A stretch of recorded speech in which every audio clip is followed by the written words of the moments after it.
जय श्री राम, जय श्री राम, जय जय श्री राम। मंच पर उपस्थित उत्तर प्रदेश सरकार के मंत्रिमंडल के मेरे सहयोगी जल शक्ति मंत्री श्री रामकेश निषाद जी,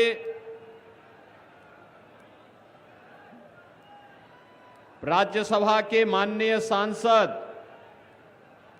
श्री बाबूराम निषाद जी, लोकप्रिय सांसद और भारतीय जनता पार्टी के प्रत्याशी कुंवर पुष्पेंद्र सिंह चंदेल जी, लोकप्रिय विधायक महोबा श्री राकेश गोस्वामी जी, हमारे माननीय विधायकगण, विधायक चरकारी श्री ब्रजभूषण राजपूत जी, श्रीमती मनीषा अनुरागी जी, श्री मनोज प्रजापति जी, विधान परिषद सदस्य श्री अविनाश सिंह चौहान जी, आज के इस कार्यक्रम में उपस्थित पूर्व सांसद श्री गंगा चरण राजपूत जी, प्रदेश के उपाध्यक्ष श्री देवेश कोरो जी, जिला प्रभारी श्री संजीव श्रृंग ऋषि जी, जिलाध्यक्ष अवधेश गुप्ता जी, जिलाध्यक्ष हमीरपुर सुनील पाठक जी, लोकसभा प्रभारी श्री संजय दुबे जी, भारतीय जनता पार्टी और सहयोगी दलों के हमारे सभी पदाधिकारीगण और भारी संख्या में हमीरपुर महोबा लोकसभा क्षेत्र से जुड़े हुए मेरे सभी उपस्थित बहन और भाइयों, आला उदल और वीर चंदेलों की शौर्य भूमि को कोटि कोटि नमन करते हुए आप सभी महोबा वासियों का मैं हृदय से स्वागत करता हूं, अभिनंदन करता हूं। बहनों और भाइयों, मेरे लिए तो महोबा की भूमि ऐसे लगती है जैसे हमारी अपनी भूमि हो, क्योंकि बाबा गोरखनाथ ने एक लंबे समय तक यहीं के गोरखगिरी में तपस्या की थी और आला उदल को अमरता का वरदान इसी धरती पर प्राप्त हुआ था। और इसीलिए भारतीय जनता पार्टी की हमारी सरकार गोरखगिरी के पर्यटन विकास की संभावना को एक नई ऊंचाई तक पहुंचाने का काम कर रही है। बहनों और भाइयों, जब भी मैं बुंदेलखंड आता हूं, मेरे मन में लगता है कि वास्तव में बुंदेलखंड के साथ पिछली सरकारों ने कितना बड़ा अन्याय किया, कितना प्राकृतिक संसाधनों से भरपूर यहां नदी है, यहां नाले हैं, यहां खनन है, यहां पर्यटन की संभावनाएं हैं, लेकिन कांग्रेस और समाजवादी पार्टी की सरकारों ने यहां पर माफिया तो पैदा किए थे, कोई खनन माफिया, कोई भू माफिया, कोई जंगल माफिया, कोई जंगल के डकैत, लेकिन यहां की जनता के साथ यहां के विकास को अवरुद्ध करके यहां की जनता का उन्होंने शोषण किया है। उनके विकास के लिए कोई कार्य योजना नहीं बना पाए। और बहनों और भाइयों, महोबा के बारे में तो कहना ही क्या है। महोबा के बारे में कहा जाता है, महोबा वाले बड़े लड़ैया, इनकी मार सही न जाए। और बहनों और भाइयों, मैं नहीं समझ पाया कि आखिर आपने यहां पर पाप करने वाले, यहां के संसाधनों पर लूट मचाने वाले, यहां के नौजवानों के भविष्य के साथ खिलवाड़ करने वाले और यहां की बेटी और यहां की व्यापारियों की सुरक्षा के साथ खिलवाड़ करने वाले इन माफियाओं पर अपनी वोट की मार क्यों नहीं दी, यही तो मैं कहने के लिए आज आपके पास फिर से आया हूं। यद्यपि 2014 में आपने निर्णय लिया, मोदी जी को अपना समर्थन दिया, भारतीय जनता पार्टी की केंद्र में सरकार बनी, और देश के अंदर परिवर्तन होता हुआ दिखाई दिया। आपके आशीर्वाद से मोदी जी के नेतृत्व में 2017 में भारतीय जनता पार्टी की सरकार प्रदेश में बनी। और जब मैं बुंदेलखंड के अपने पहले दौरे पर आया था, मेरे साथ हमारे जल शक्ति मंत्री श्री स्वतंत्र देव सिंह भी थे, और तब यही पुष्पेंद्र चंदेल मुझे मिले थे, तब यही राकेश गोस्वामी मुझे मिले थे, यही गंगाचरण राजपूत मुझे मिले थे, यही रामकेश निषाद हमारा जिलाध्यक्ष था, और यही सब लोग उस समय मुझे कहे थे कि बुंदेलखंड के लिए कुछ होगा। हमने कहा बुंदेलखंड के लिए वह करूंगा जो आने वाली पीढ़ियां याद करेंगी। और बहनों और भाइयों, आज मुझे अच्छा लगता है जब मैं बुंदेलखंड के अंदर बुंदेलखंड एक्सप्रेस को देखते हुए चलते हुए देखता हूं, फर्राटे से गाड़ियां यहां पर फर्राटा मरती है, तो मुझे लगता है कि हमारा बुंदेलखंड भी अब विकास की ऊंचाइयों पर छूने से कोई रोक नहीं सकता है। बहनों और भाइयों, आज जब बुंदेलखंड में हर घर नल की योजना लागू होती है, मुझे भी लगता है कि मेरा बुंदेलखंड भी अब प्यासा नहीं रहेगा, क्योंकि यहां के हर घर में हम पानी पहुंचाएंगे, शुद्ध आरओ का पानी पहुंचाने का काम करेंगे। और जब बहनों और भाइयों, बुंदेलखंड के लिए प्रधानमंत्री जी स्वयं इसी महोबा में आए थे अर्जुन सहायक परियोजना का लोकार्पण करने के लिए। अर्जुन सहायक परियोजना, रतौली बांध परियोजना, भावनी बांध परियोजना, मझगांव चिल्ली स्प्रिंकलर सिंचाई परियोजना का लोकार्पण प्रधानमंत्री जी के कर कमलों से हुआ। तब मैंने इस बात पर गौरव की अनुभूति की, अब मेरे बुंदेलखंड के खेत भी प्यासे नहीं रहेंगे, बल्कि उनकी कीमत बढ़ेगी। मेरे अन्नदाता किसान, हमारे बुंदेलखंड में भी लोग खुशहाल हो पाएंगे। अब पलायन नहीं होगा। और माफिया की तो हम क्या हाल कर रहे हैं वो तो आप जान ही रहे हैं, उसके बारे में मुझे लगता बताने की आवश्यकता ही नहीं पड़ेगी। और इसलिए बहनों और भाइयों, आज मैं आपके पास आया हूं कहने के लिए, आप मुझे बताओ, ये जितना काम हम लोगों ने किया है, क्या कोई चेहरा देखकर किया क्या? कोई गांव देख करके किया क्या? कोई क्षेत्र देख करके किया क्या?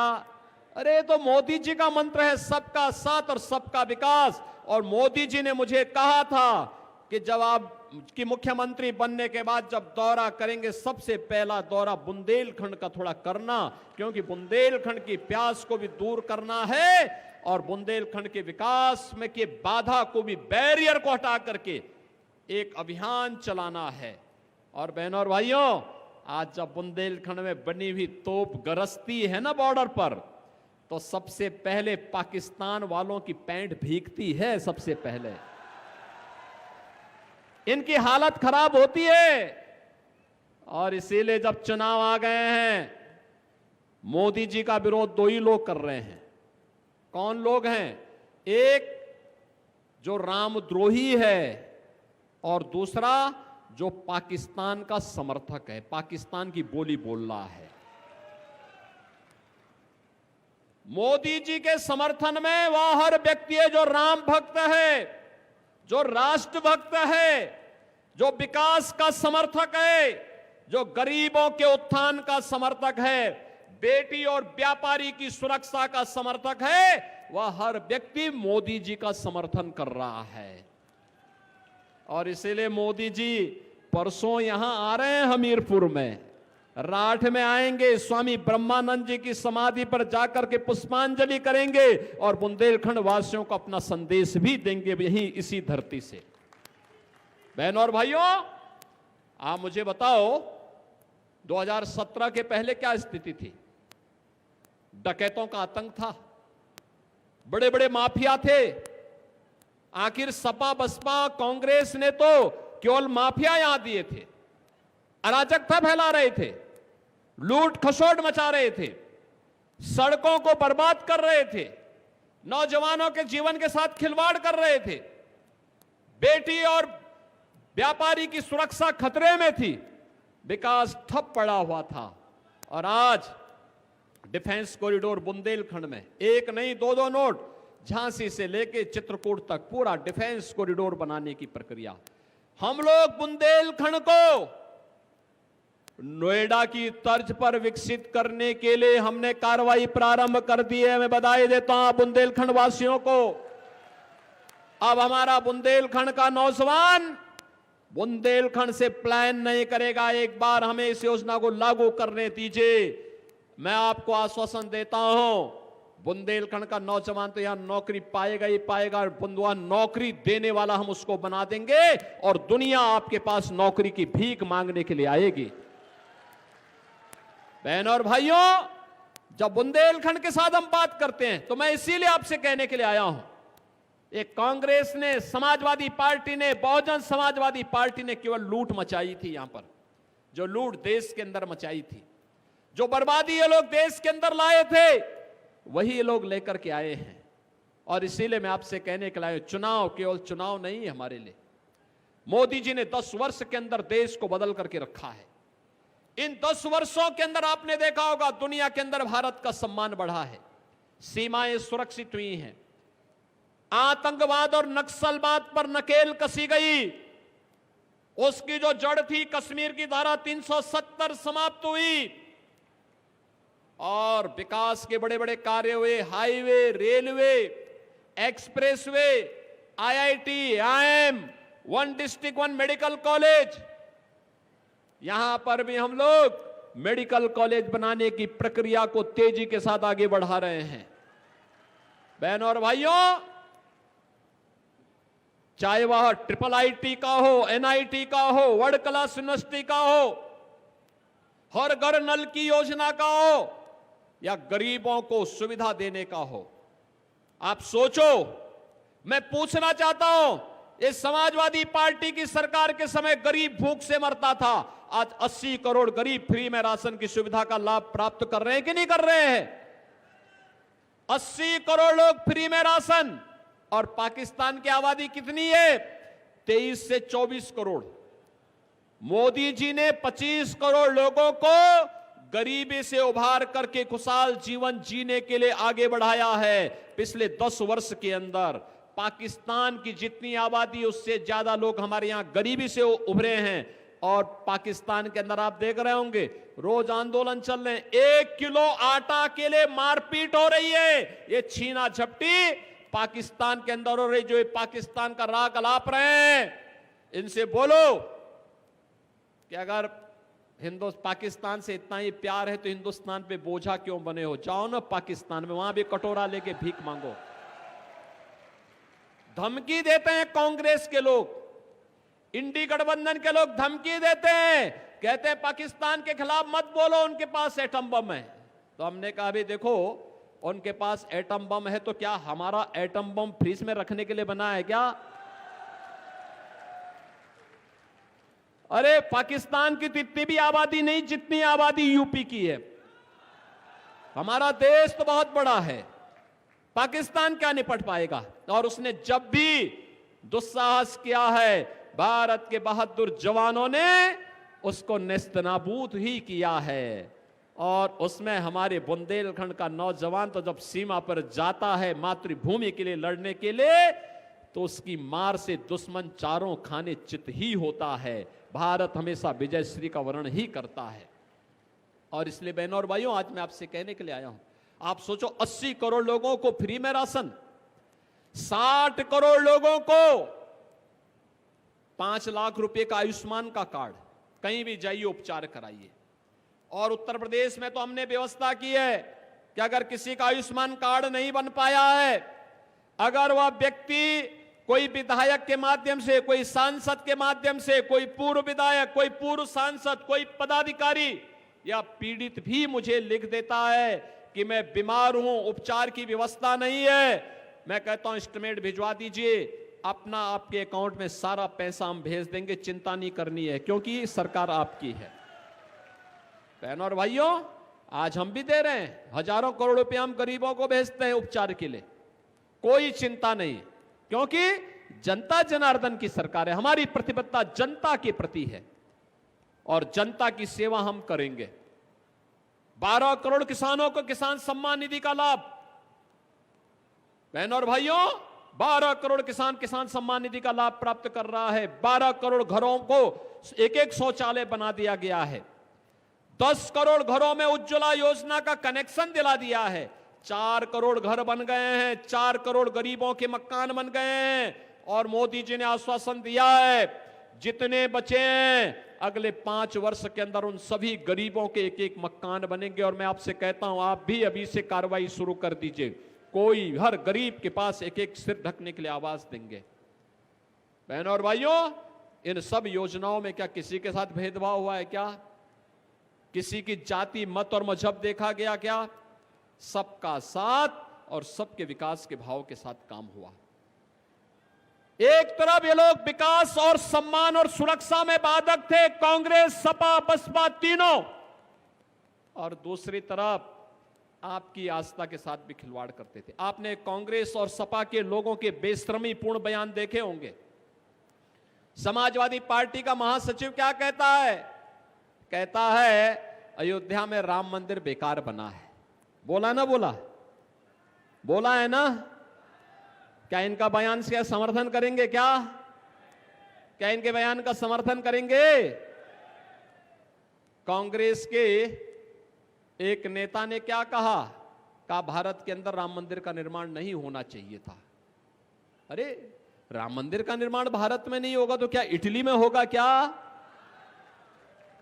लेकिन इनकी बात तो देखो, ये वही सपा और कांग्रेस के लोग हैं। बहनों और भाइयों, जब इनकी सरकार थी तब ये क्या कहते थे? कहते थे राम हुए ही नहीं। क्या कहते थे? राम हुए ही नहीं। तब समाजवादी पार्टी के लोग क्या करते थे? कहते थे अयोध्या में परिंदा भी पर नहीं मार सकता। और तब इन लोगों ने राम भक्तों पर गोलियां चलाई थी। क्या राम भक्तों पर गोली चलाने वाला भारत के अंदर शासन करेगा? क्या राम भक्तों पर गोली चलाने वाले, अरे ये जन्म पुण्य करने के लिए बना है, पाप करने के लिए नहीं बना है। क्यों हम पाप करेंगे? एक वोट की खातिर ये पाप करेंगे कि हिंदुओं के हत्यारों को सत्ता सौंपेंगे? क्या कतई नहीं होना चाहिए पाप। आज तो आपके पास कहने के लिए है, अपनी वर्तमान और भावी पीढ़ी को बताने के लिए। क्या बताएंगे? देखो भाई, हमने रामलला को अपनी आंखों से अयोध्या में 500 वर्षों के बाद विराजमान होते हुए देखा है। बोलेंगे कि नहीं बोलेंगे? बोल सकते हैं ना? ये बताने का अधिकार है आपको। और ये भी बोलिए कि ये हमारे कारण हुआ है। ठीक है, नेतृत्व मोदी जी का है, यूपी में योगी जी है, लेकिन बहनों और भाइयों बताइए कि मोदी जी और योगी जी की ताकत जनता जनार्दन की ताकत है। जनता जनार्दन का जब आशीर्वाद मिलता है तो मोदी जी और योगी जी को ताकत मिलती है। और उस ताकत के बल पर अयोध्या में राम मंदिर की बाधाओं को एक झटके में दूर करके भव्य राम मंदिर के निर्माण का मार्ग प्रशस्त होता है। तो इस लोक में तो अपनी वर्तमान पीढ़ी को और भावी पीढ़ी को आप बता पाएंगे कि हमने अपनी आंखों के सामने राम मंदिर को बनते देखा है, ये हम लोगों ने किया है। और इस लोक के बाद परलोक में जाकर के पूर्वजों को ही बता पाएंगे कि देखो जो आपका संकल्प था, उस संकल्प को हम लोगों ने अपने एक वोट के बल पर पूरा होकर के आपको दिखा दिया है। उनका भी आशीर्वाद प्राप्त होगा। बहनों और भाइयों, लोक और परलोक को सिद्ध करने वाली भारतीय जनता पार्टी की यह सरकार आज आपके पास फिर से आई है जनादेश मांगने के लिए। एक तरफ मोदी जी के नेतृत्व में Bharatiya Janata party, Nishad party, Rajbhar party, अपना दल, ये सभी दल एक साथ हैं। और दूसरी तरफ कौन है? कांग्रेस, जो राम को ही नहीं मानती, देश के विभाजन का बंटाधार करने वाली है। समाजवादी पार्टी राम भक्तों पर गोली चलाने वाली है। लालू जी हैं बिहार में, गरीबों का यानी वहां पे पशुओं का ही चारा खा गए तो मनुष्य कहां से बचने वाले हैं। और बहनों और भाइयों क्या कहते हैं? कहते हैं मुसलमानों को सारा आरक्षण दे देना चाहिए। हमारा पिछड़ी जाति का व्यक्ति कहां जाएगा? कहां जाएगा पिछड़ी जाति का व्यक्ति? और मैं तो कहना चाहूंगा यहां पर जब आया हूं, हमारे श्रद्धेय नेता थे, पूर्व मुख्यमंत्री, पूर्व राज्यपाल श्रद्धेय कल्याण सिंह जी की मृत्यु हुई थी। वे प्रदेश के पूर्व मुख्यमंत्री थे। मैं 3 दिन तक उनके परिवार के साथ रहा। मुख्यमंत्री रहते हुए मैं 3 दिन तक उस परिवार के साथ में था। बहनों और भाइयों, समाजवादी पार्टी ने संवेदना के एक भी शब्द व्यक्त नहीं किए, एक भी शब्द व्यक्त नहीं किए। कल्याण सिंह जी की मृत्यु होती है, ये समाजवादी पार्टी संवेदना के शब्द नहीं व्यक्त करती है। और अभी एक माफिया मरा था ना, ये माफिया के लिए मातम मनाने के लिए गए थे, उसके घर में गए थे कि नहीं गए थे? तो इनकी संवेदना राम भक्तों के साथ नहीं, माफियाओं के साथ में है। देखा ना आपने, देख लिया ना? तो क्या इन माफियाओं को चुन करके भेजेंगे क्या? माफिया समर्थकों को चुन के भेजेंगे क्या? और इसीलिए मैं आपसे कहने के लिए आया हूं, चुनाव है, चुनाव में अच्छा चुनाव करना है। यह चुनाव केवल चुनाव नहीं है, मोदी जी के नेतृत्व में आत्मनिर्भर और विकसित भारत बनाने का चुनाव है। हमारे लिए विकसित भारत बनाने का चुनाव है, और उस चुनाव के लिए आपका समर्थन लेने के लिए आए हैं। जिन लोगों ने बुंदेलखंड को पानी के लिए तरसाया है, जिन लोगों ने बुंदेलखंड के संसाधनों में लूट मचाई थी, जिन लोगों ने बेटी और व्यापारी की सुरक्षा में सेंध लगाई थी, जिन लोगों ने राष्ट्रीय सुरक्षा के साथ खिलवाड़ किया था, और जिन लोगों ने राम भक्तों पर गोलियां चलाई थी, इनको अपनी इस कहावत को सार्थक करिए कि महोबा वाले बड़े लड़ैया, इनकी मार सही न जाए। ऐसी मार अपनी वोट की दीजिए इनको कि इनकी जमानत जब्त हो जाए। सहमत हैं? सहमत हैं? पुष्पेंद्र चंदेल को भारी बहुमत से विजयी बना के भेजेंगे, भेजेंगे, भारी बहुमत से बना के भेजेंगे। लेकिन इसके लिए आपको घर घर जाना पड़ेगा। मोदी जी और योगी जी का प्रतिनिधि बन करके जनता जनार्दन के साथ हमारा अभिवादन और राम राम बोलिए, और बोलिए कि हमने अपील की है, देश को बनाने का, आने वाली पीढ़ी के भविष्य को बनाने वाला चुनाव है, और इसलिए इस चुनाव में मोदी जी को फिर से देश की सत्ता सौंपनी है। सहमत हैं? और इसके लिए आपको पुष्पेंद्र चंदेल स्वयं बनना पड़ेगा। बनेंगे? बहनें, माताएं, सभी लोग, नौजवान, किसान, सभी लोग सहमत हैं? बनेंगे? जाएंगे? फिर से राम भक्तों की सरकार बनाएंगे, भारत को विकास की ऊंचाइयों पर पहुंचाएंगे।